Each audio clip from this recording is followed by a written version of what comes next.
ఇస్మాయేలు ఇస్సాకును ఎలా హింసిస్తున్నాడో అలాగనే నీ శరీరము నీ ఆత్మను హింసిస్తుంది. ఎలా?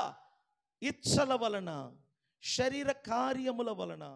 నీ ఆత్మ పరిశుద్ధంగా ఉండాలని కోరుకుంటుంది, కానీ నీ శరీరము తన కోరికలను నెరవేర్చుకోవటానికి నీ ఆత్మను హింసిస్తుంది.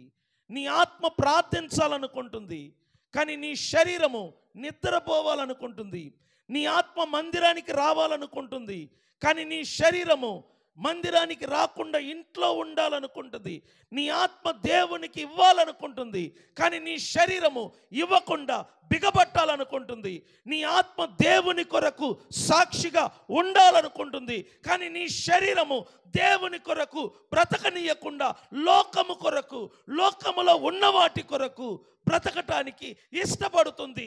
నేను చెప్తున్నాను, ఆ రోజుల్లో ఇస్మాయేలు ఇస్సాకును ఎలా హింసించాడో ఈ రోజుల్లో నీ శరీరము నీ ఆత్మను హింసిస్తుంది.